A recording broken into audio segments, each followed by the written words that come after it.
Father of genetics Mendel है और इन्होंने मटर के पौधे पर कई सारे प्रयोग किए ये जानने के लिए कि गुणों का हस्तांतरण एक पीढ़ी से दूसरे पीढ़ी में कैसे होता है।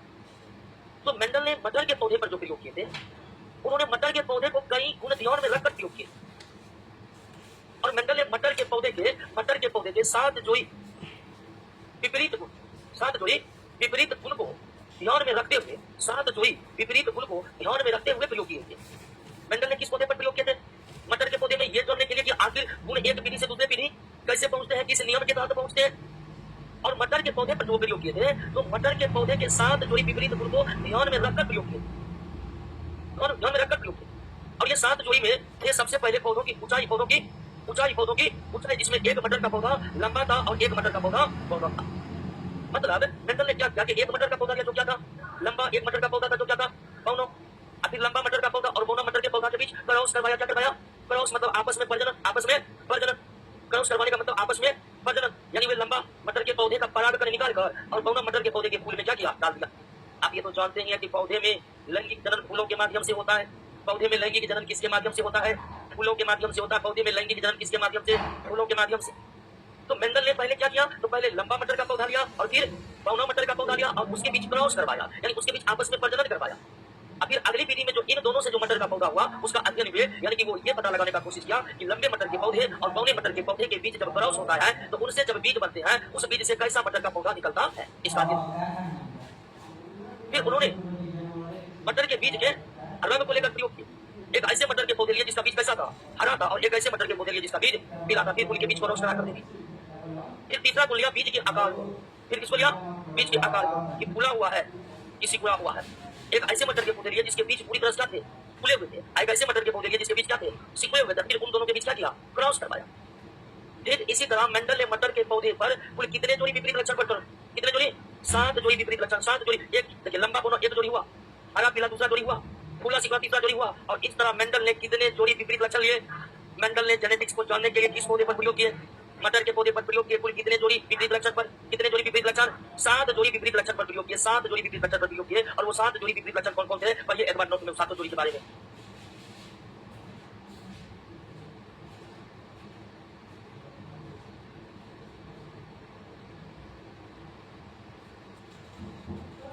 देखिए ना, पौधे की लंबाई लंबा और बीज के रंग हरा और पीला, बीज का आकार फूला या उसके बाद फली का रंग, मटर में जो फली होता है उसका रंग, फली का रंग, फली का आकार, फूल का रंग, फूल की स्थिति, फूल का रंग, फूल की स्थिति। फूल कितने जोड़े विपरीत लक्षण पर? एक जोड़ा आपको अगर नहीं समझ में आ रहा है, एक है फूल की स्थिति, फूल की स्थिति यानी कि अक्षीय है या शीर्षक। अगर इसका मतलब नहीं समझ रहे, अक्षीय फूल का क्या मतलब हुआ? अक्षीय फूल का मतलब हुआ, ठीक है, इस तरह के फूल को क्या कहते हैं? अक्षीय फूल कहते हैं। इस तरह के फूल को क्या कहते हैं? अक्षीय, यानी साइड साइड में, ये वो अक्षीय स्थिति। एक होता है शीर्षक, शीर्षक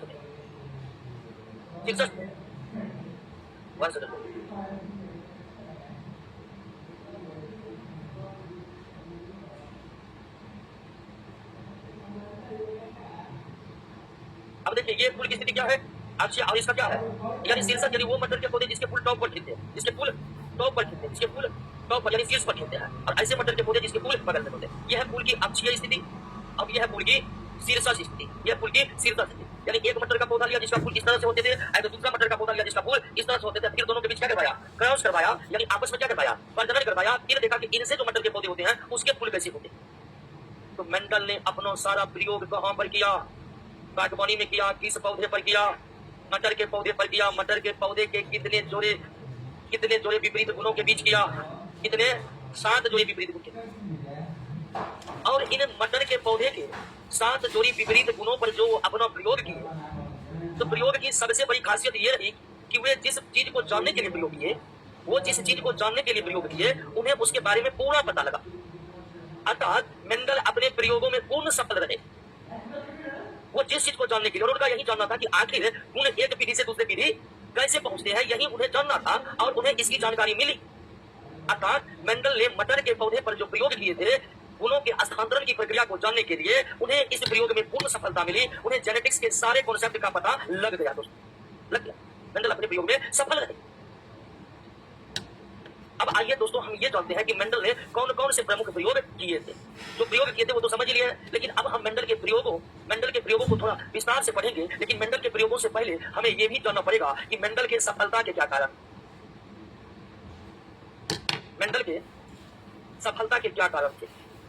अब बताए मेंडल जो प्रयोग किए जो चीज जानने के लिए उन्हें उसकी पूर्ण जानकारी मिली, अर्थात मेंडल अपने कार्य में क्या रहे, सफल रहे। तो मेंडल के सफलता का कारण क्या,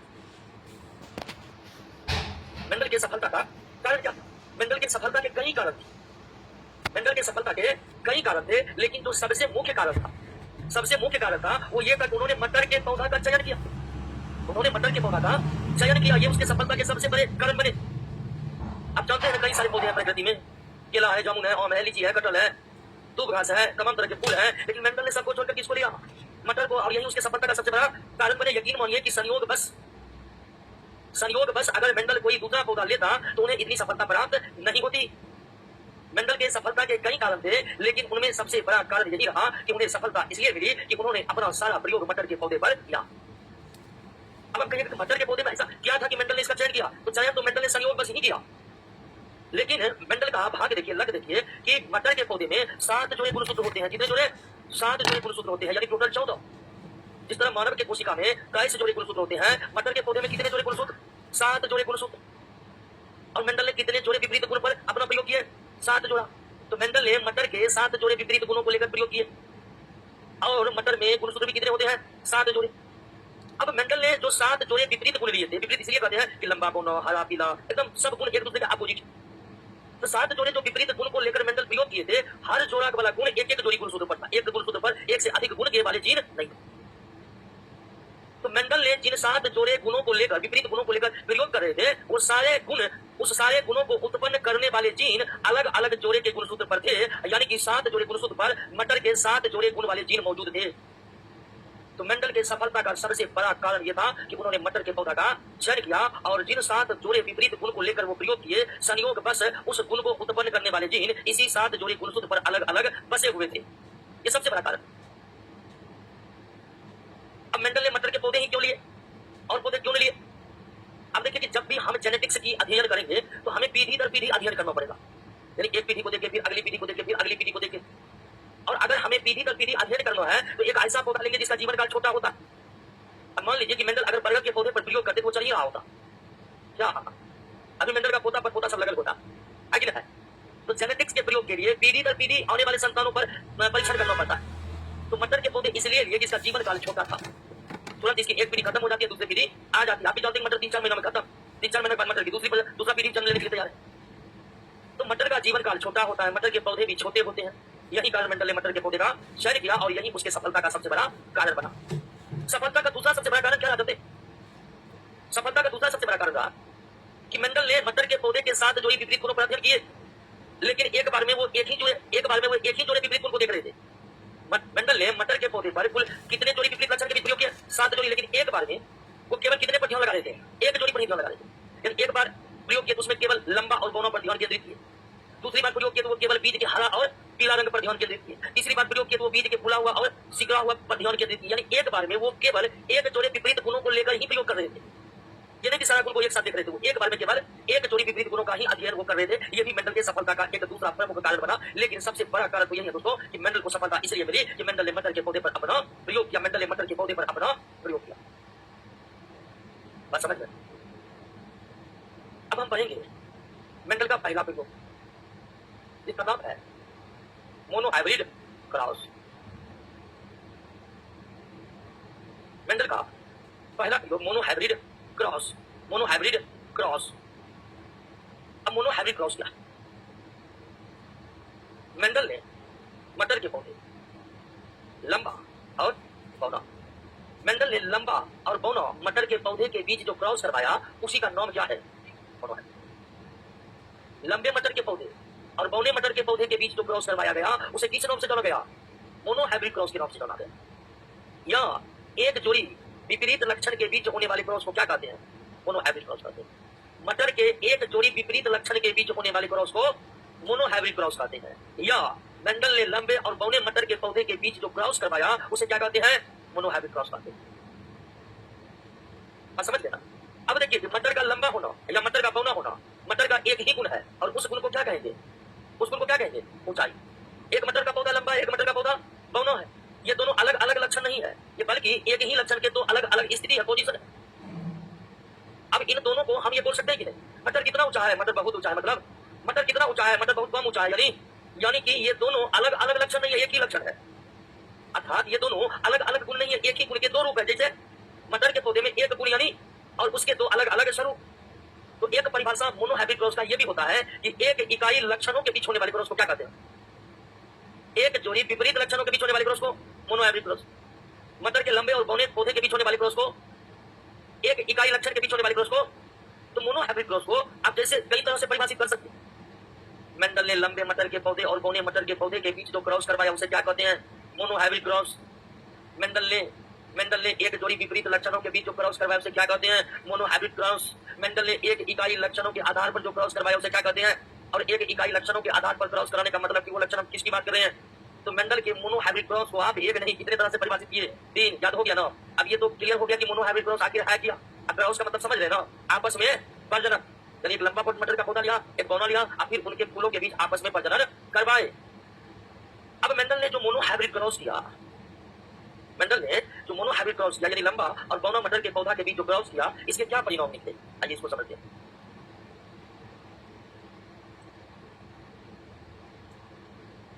मेंडल ने किस पौधे पर, जंगली मटर की बागवानी वाला मटर, ये भी जंगली मटर भी होता है, एक लंबा मटर का पौधा लिया और दूसरा बौना मटर का पौधा। मेंडल ने लंबा मटर के पौधा को क्या लिखा? डीटी, और बौना मटर के पौधा को डीटी। मतलब ये जीन का जोड़ा है। आपको हर एक गुण के लिए जिम्मेदार कौन है? जीन। एक पौधा, एक मटर का पौधा लंबा है तो वो जीन के कारण ही होगा, जीन भी जोड़े में आते हैं। तो टीटी वो जीन है जिसके कारण मटर लंबा है, टीटी वो जीन है जिसके कारण मटर का पौधा बौना है। तो मेंडल ने लंबा मटर का पौधा लिया और बौना मटर का पौधा लिया और इसके लंबे मटर के पौधे को जीन को टीटी के रूप में दिखाया और बौने मटर के पौधे के जीन को। आपको ये पता है कि गुण जीन के कारण उत्पन्न होते हैं और जीन भी जोड़े में जाते हैं। जैसे ये छोटा टी कौन गुण लाएगा, लेकिन इसका एक फोटो कॉपी इसके साथ में ये गड़बड़ा यदि अपना काम करें। क्लियर हो गया? मेंडल ने लंबे मटर के पौधे लिए और बौने मटर के पौधे लिए, इनके बीच क्या करवाया? क्रॉस करवाया। क्रॉस करवाएगा, क्रॉस करवाने में आप जानते हैं कि जितना भी गुणसूत्र होता है वो अगली पीढ़ी में आधा होकर जाता है, आगे है। जैसे पिता मानव की अगर बात करें तो पिता में कितना जोड़ा गुणसूत्र, अब माता में भी कितना? 23 जोड़ा। अब इनके बीच जब प्रजनन होगा तो पिता के 23 जोड़ा में कितना निकलेगा? 23, और माता के 23 जोड़ा में 23, यानी अगली पीढ़ी में आधा गुणसूत्र जाते हैं और दोनों मिलकर संतान में फिर क्या हो जाते हैं? 23 जोड़ा। ये मानव की बात है। तो आप ये जानते हैं कि जनन के दौरान, प्रजनन के दौरान गुणसूत्र आधा होकर अगली पीढ़ी में जाते हैं। संतान में आधा गुणसूत्र पिता के, आधा गुणसूत्र माता के। तो जैसे जंतु होता वैसे ही पौधा में। तो जब संतान में टोटल गुणसूत्र का आधा जा रहा है तो टोटल जीन का भी क्या जाएगा? आधा जाएगा। जाएगा कि जाएगा? तो अगली पीढ़ी में जो मटर का पौधा हुआ उसमें आधा जीन लंबा वाला का आया, आधा जीन बौना का बना आया, और ये मटर का पौधा क्या था? लंबा। और ये है आपको F1 पीढ़ी यानी पहली पीढ़ी। तो मेंडल ने जब लंबे मटर के पौधे लिए और बौने मटर के पौधे लिए और उनके बीच जो क्रॉस करवाया तो अगली पीढ़ी के बीच से जितने भी मटर के पौधे हुए सब क्या था? लंबा। लंबा और बौनों के बीच जब क्रॉस हुआ तो अगली पीढ़ी के मटर के पौधे जितने भी बने वो सब के सब क्या बने? पहली पीढ़ी के मटर के पौधे सब के सब क्या बने? लंबा ही बने। एक भी बौना मटर का पौधा नहीं बना। मेंडल आश्चर्य से भर गया कि क्रॉस करवाने में तो बौना रखे थे, लेकिन पहली पीढ़ी में एक भी मटर का पौधा ऐसा नहीं हुआ जो क्या हो? सब के सब क्या हुए? लंबे हुए। एक भी बौना नहीं हो, सब के सब लंबे हुए। और ये बड़ा टी छोटा टी कैसे आया समझे? क्योंकि इनके बीच प्रजनन हो रहा है, तो प्रजनन होगा तो अगली पीढ़ी के संतान में आधा इसका आएगा, आधा इसका आएगा। क्योंकि गुणसूत्र ही आधे हो जाते हैं तो जीन भी क्या हो जाएगा? आधा हो जाएगा। और लंबा वाला जीन, बौना वाला जीन मिलकर कैसा इफेक्ट बनाते हैं, यानी लंबा के सामने बौना का कुछ चलता नहीं है। अब दो जीन है इस मटर के पौधे में, दो जीन है, एक लंबा करने वाला जीन और एक दोनों गुण दिखा है। लंबा वाला कहेगा जब लंबा कहेंगे, अब बौना वाला कहेगा बौना कहेंगे। लेकिन दोनों साथ रहेगा तो लंबा वाला प्रभावी हो जाता है, बौना वाला को चलने ही नहीं देता। सुना कर होते हो। ध्यान दीजिएगा दोस्तों कि मेंडल ने जब लंबे मटर के पौधे और बौने मटर के पौधे के बीच जब क्रॉस करवाया तो पहली पीढ़ी के जितना भी मटर का पौधा था सब लंबा का लंबा हुआ। पहली पीढ़ी का सारे मटर के पौधे क्या हुए? लंबे हुए। समझ गए? पहली पीढ़ी के सारे मटर के पौधे क्या हुए? काहे बात करा जी? पिलर के पास बैठा, वो बात करने पास स्कूल है, रिजल्ट नहीं होगा तो रोएगा। बात करने से किसी का रिजल्ट नहीं होगा, इसलिए समझिए। मेंडल ने लंबे और बौने मटर के पौधे के बीच जो क्रॉस करवाया तो पहली पीढ़ी में जितने भी मटर के पौधे हुए सब क्या हुए? पहली पीढ़ी में जितने भी मटर के पौधे हुए सब के सब क्या हुए? एक भी बौना मटर का पौधा अब तो ये लंबा और बौना लिया, इसको कहते हैं पी। क्या कहते हैं? पी का मतलब पैटर्नल, पी का मतलब पैटर्नल, पैटर्नल का मतलब डायरेक्ट। और ये जो है इसको कहते हैं F1 विधि, यानी पहली F1 विधि और पहली। अब तो मेंडल ने देख लिया कि पहली विधि में जितने भी पौधे प्राप्त हुए सब क्या थे? लंबा। पहली विधि में जो भी मटर के पौधे प्राप्त हुए सब क्या थे? लंबा थे। तो अब मेंडल ने क्या किया कि पहली विधि में जो लंबा मटर का पौधा मिला है उसके बीच क्रॉस करवाया। अब दोस्तों मेंडल ने क्या किया कि पहली विधि में जो लंबा प्राप्त हुआ, पहली विधि मतलब F1 विधि, पहले विधि में जो लंबा प्राप्त हुआ, पहले विधि में जो लंबा प्राप्त हुआ, पहले विधि में जो लंबा प्राप्त हुआ उनके बीच क्रॉस करवाया, उनके बीच क्रॉस करवाया। और जब इनके बीच यानी पहली विधि के लंबा पौधा के बीच जब क्रॉस हुआ, पहले विधि के लंबा पौधे के बीच जब क्रॉस हुआ, तो जब इनके बीच क्रॉस होगा यानी प्रजनन होगा तो इसके जीन अलग अलग हो जाएंगे, हो जाएंगे कि हो जाएंगे, हो जाएंगे कि नहीं, अलग अलग हो जाएंगे। अब इसके भी जीन क्या हो जाएंगे? अलग अलग हो जाएंगे, हो जाएंगे। अब फिर इनके बीच क्या होगा? क्रॉस होगा तो T T T T T T T. तो मेंडल ने जब पहली विधि के लंबे मटर के पौधे के बीच जब क्रॉस करवाया तो उसे दूसरे विधि में लंबा पौधा भी प्राप्त हुआ और बौना पौधा भी प्राप्त हुआ, जिसका अनुपात कितना था? 3 अनुपात है। टी लंबा, आप देख चुके हैं पराठी रोटाटी क्या होता है? लंबा। लेकिन टी क्या था? बौना। तो देखिए इन दोनों के बीच क्रॉस हुआ, इन दोनों के बीच क्रॉस होगा तो क्रॉस में आधा आधा मिलते थी, तो इन दोनों के बीच क्रॉस हुआ तो लंबा लंबा लंबा बौना। यानी पहली विधि में मेंडल को केवल कैसे पौधे मिले? लंबा पौधा मिले। लेकिन पहली विधि के लंबे पौधे के बीच जब क्रॉस हुआ तो दूसरी विधि में लंबे पौधे भी मिले और बौने पौधे भी मिले, जिसका रेशियो कितना था? 3:1। यही है मोनोहाइब्रिड क्रॉस। समझिएगा मोनोहाइब्रिड क्रॉस को, समझिएगा मोनोहाइब्रिड क्रॉस को। मेंडल ने लंबा मटर का पौधा लिया और बौना मटर का पौधा लिया। लंबा और बौना मटर के पौधे का एक गुण है जो जीनों के कारण उत्पन्न होगा, ये हम पहले ही पढ़ चुके। तो मेंडल ने लंबा गुण को दर्शाने के लिए बराटी और बौना गुण को दर्शाने के लिए छोटा टी। दो टी क्यों ले रहे हैं? तो हर जीन जो ये बराबर, हर जीन जोड़े। मेंडल ने अपने मोनोहाइब्रिड क्रॉस में लंबा और बौना मटर के पौधे के बीच जो क्रॉस करवाया तो पहली विधि में उसे केवल कैसे पौधे मिले? लंबा पौधा मिले। पहली विधि में एक भी बौना पौधा नहीं मिले। मेंडल ने पहली विधि के लंबा पौधा के बीच जब क्रॉस करवाया, मेंडल ने पहली विधि के लंबा पौधे के बीच जब क्रॉस करवाया तो दूसरी विधि में उसे कैसे पौधे मिले? लंबा और बौना दोनों पौधा मिले, जिसका अनुपात कितना था? यही है monohybrid cross. This is monohybrid cross. समझे? सिंपल। लंबा पौधा लिया, बौना पौधा लिया, क्रॉस किया, पहला विधि में केवल लंबा ही लंबा हुआ। बात समझे? लंबा मटर का पौधा लिया, बौना मटर के पौधा लिया, उनके बीच क्रॉस करवाया तो पहली विधि में सारे मटर के पौधे लंबे हुए, पहले विधि में एक भी पौधे नहीं हुए। पहले विधि के लंबा पौधा के बीच जब मेंडल ने क्रॉस करवाया, पहले विधि के लंबा पौधे के बीच जब मेंडल ने क्रॉस करवाया तो दूसरी विधि में लंबे भी मिले और बौने भी मिले, जिसका अनुपात 3:1 था, जिसका अनुपात 3:1 था। यही है मोनोहाइब्रिड क्रॉस। Monohybrid cross. लेकिन मोनोहाइब्रिड क्रॉस को दर्शाते कैसे देख लिया ना, यह है मेंडल का गणितीय रूप। मोनोहाइब्रिड क्या क्रॉस क्या है वो तो याद ही हो गया होगा। लंबा था, बौना था, पहली विधि का सारा लंबा था, पहली विधि के लंबा के बीच जब क्रॉस हुआ दूसरी विधि में लंबा भी था और बौना भी था। रेशियो कितना था? हो गया, मोनोहाइब्रिड क्रॉस हो गया। लेकिन इसी मोनोहाइब्रिड क्रॉस को हम गणितीय स्वरूप में कैसे दिखाएंगे? तो दोस्तों ऐसे ही दिखाएंगे। ऐसे क्यों दिखाएंगे? क्योंकि मेंडल ने ऐसे ही दिखाया था, इसीलिए ऐसे ही दिखा रहे हैं। समझे? कोई दिक्कत? अब ध्यान दीजिए दोस्तों कि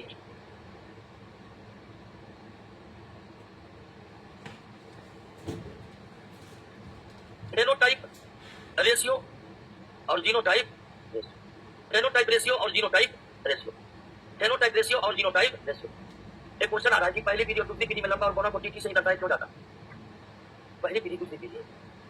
अच्छा, टी खुद मेंडल ही लिए थे। और ये दोस्तों जीन है, ये क्या है? जीन है। हालांकि मेंडल ने इसको फैक्टर कहा। वर्तमान में मेंडल के फैक्टर को हम जीन कहते हैं, ये जीन है। अब क्या समझना? फेनोटाइप रेशियो और जीनोटाइप रेशियो। अगर आपसे पूछे, अगर आपसे प्रश्न पूछे कि मेंडल के मोनोहाइब्रिड क्रॉस का फेनोटाइप रेशियो कितना है? मेंडल के मोनोहाइब्रिड क्रॉस का फेनोटाइप रेशियो। अब फेनोटाइप क्या? ऐसे लक्षण जो बाहर से अस्पष्ट दिखाई पड़ते हैं या ऐसे गुण जो बाहर से अस्पष्ट दिखाई पड़ते हैं उसे क्या कहते हैं?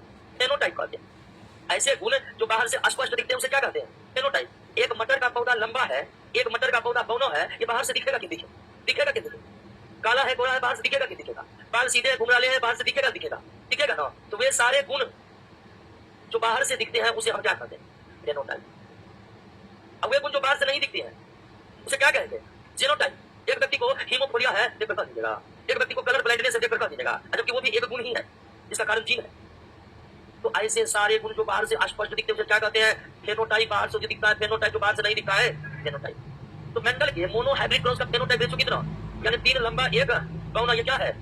अब जीनोटाइप रेशियो 1:2 दूसरा पीढ़ी में क्रॉस करवाए ना, एक जीन की संरचना मिला बड़ा टी छोटा टी कितना है? छोटा टी बड़ा, तो ये जो रेशियो 1 और 2 और 1, 1 2 और 1 जो है ये बाहर से दिखेगा, जीन है ये बाहर से दिखेगा, तो इसके रेशियो को क्या कहते हैं? और जो 3 लंबा 1 बौना हुआ इसके रेशियो को क्या कहते हैं? बात समझे? मेंडल के फेनोटाइप, मेंडल के मोनोहाइब्रिड क्रॉस का phenotype ratio, genotype ratio, phenotype ratio, genotype ratio किस क्रॉस का? मोनोहाइब्रिड क्रॉस का। किस क्रॉस का? Monohybrid cross. समझे? समझ गए ना? एक लाइन में तो है लंबा बौना के बीच क्रॉस हुआ तो पहली पीढ़ी में लंबा ही, पहली पीढ़ी के लंबा के बीच जब क्रॉस हुआ तो दूसरी पीढ़ी में लंबा भी हुआ और बौना भी हुआ, जिसका अनुपात 3 अनुपात 1 था। मोनोहाइब्रिड क्रॉस का phenotype ratio, genotype ratio. Clear? बात समझ में आई कि नहीं आई? यही था मेंडल का मोनोहाइब्रिड क्रॉस। अब मेंडल ने अपने मोनोहाइब्रिड क्रॉस पर आनुवंशिकता के 3 नियम प्रतिपादित किए। मेंडल ने अपने मोनोहाइब्रिड क्रॉस पर आनुवंशिकता के कितने नियम प्रतिपादित किए? Law of unit character, law of unit character, इकाई लक्षणों की वंशागति। दूसरा law of dominance, law of dominance, प्रभाविता का नियम, प्रभाविता का नियम। और तीसरा लॉ ऑफ सेग्रीगेशन यानी पृथकीकरण का नियम। ये नियम आनुवंशिकता के नियम है। ये नियम किसके नियम है? जो मेंडल ने दिया है। किसने दिया है? और मेंडल ने इन तीनों नियमों को मोनोहाइब्रिड क्रॉस के आधार पर दिए। यानी मेंडल ने मोनोहाइब्रिड जो क्रॉस किया, इस मोनोहाइब्रिड क्रॉस के आधार पर मेंडल ने आनुवंशिकता के कितने नियम प्रतिपादित किए? 3 नियम प्रतिपादित किए। कितने नियम? लॉ ऑफ बात समझ गया? अब इन तीनों नियमों को आप पढ़िएगा, ठीक है?